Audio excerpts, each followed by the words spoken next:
Hello friends, இன்றைக்கி நம்ம ஒரு காரசாரமான பிரியாணி பார்க்க போகிறோம்.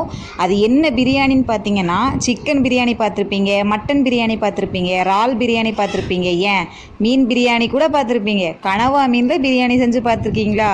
இப்போ நம்ம பார்க்க போகிறோம். வீடியோ பார்க்குறதுக்கு முன்னாடி சேனலை இன்னும் சப்ஸ்கிரைப் பண்ணலைன்னா சப்ஸ்கிரைப் பண்ணுங்கள். இப்போ வாங்க கனவா மீன் பிரியாணி எப்படி செய்கிறதுன்னு பார்க்கலாம். இந்த பிரியாணி செய்கிறதுக்கு நான் கனவால் கொஞ்சமாக உப்பு போட்டு 5 விசில் வச்சு வேக வச்சுருக்கேன். அதில் நம்ம ஒரு 2 ஸ்பூன் வத்தல் தூள் போட்டு நல்லா பிசைஞ்சு ஃப்ரை பண்ணி எடுத்துடலாம்.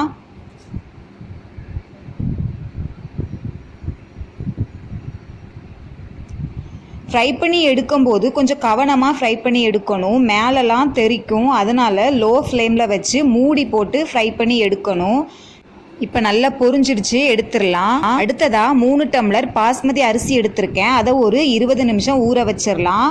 குக்கர் அடுப்பில் வச்சு ஆயில் சேர்த்து பட்டை, கிராம்பு, ஏலக்காய் சேர்த்துடலாம். அது பொரிஞ்சதுக்கு அப்புறமா 2 பெரிய வெங்காயம் நறுக்கி வச்சுருக்கேன், அதையும் சேர்த்து வதக்கிடலாம்.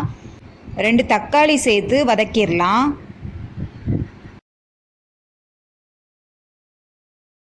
தக்காளி கொஞ்சம் வதங்கினதுக்கு அப்புறமா 1 ஸ்பூன் இஞ்சி பூண்டு பேஸ்ட்டு சேர்த்து வதக்கிடலாம்.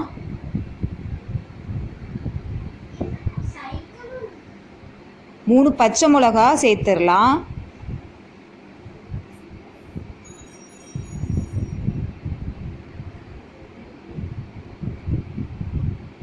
தேவையான அளவு உப்பு சேர்த்துடலாம். 1/2 ஸ்பூன் மிளகுத்தூள், 1/4 ஸ்பூன் மஞ்சள் தூள், 2 ஸ்பூன் பிரியாணி மசாலா, 1 ஸ்பூன் வத்தல் தூள் சேர்த்து வதக்கிடலாம்.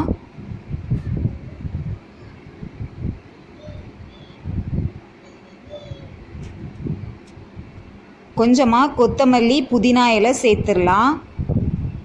1 ஸ்பூன் கரம் மசாலா சேர்த்துடலாம். சேர்த்து வதக்கிடலாம். அது நல்லா வதங்கினதுக்கு அப்புறமா 10 ரூபா பாக்கெட் தயிரில் 1/2 பாக்கெட் சேர்த்து வதக்கிடலாம்.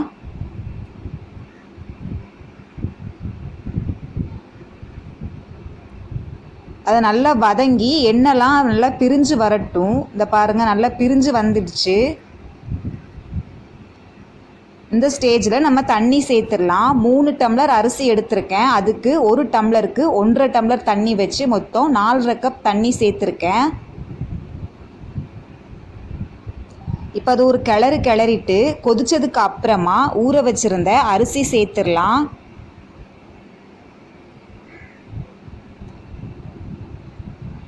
அரிசி சேர்த்ததுக்கு அப்புறமா கொதித்த உடனே நம்ம ஃப்ரை பண்ணி வச்சுருக்க கனவா மீனை சேர்த்துடலாம்.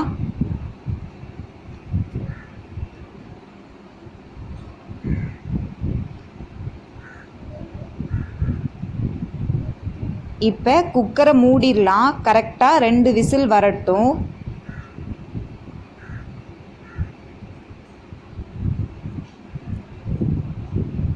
2 விசில் வந்ததுக்கப்புறமா அடுப்பை ஆஃப் பண்ணிடலாம். இப்போ திறந்து பார்க்கலாம் பிரியாணி எப்படி வந்திருக்குன்னு பாருங்கள். சூப்பராக வந்திருக்கு. டிஃப்ரெண்ட்டான டேஸ்ட்டாக இருக்கும். ட்ரை பண்ணி பாருங்கள். வீடியோ பிடிச்சிருந்ததுன்னா லைக் பண்ணுங்கள், ஷேர் பண்ணுங்கள், கமெண்ட் பண்ணுங்கள், சேனலை சப்ஸ்கிரைப் பண்ணுங்கள். தேங்க்ஸ் ஃபார் வாட்சிங்.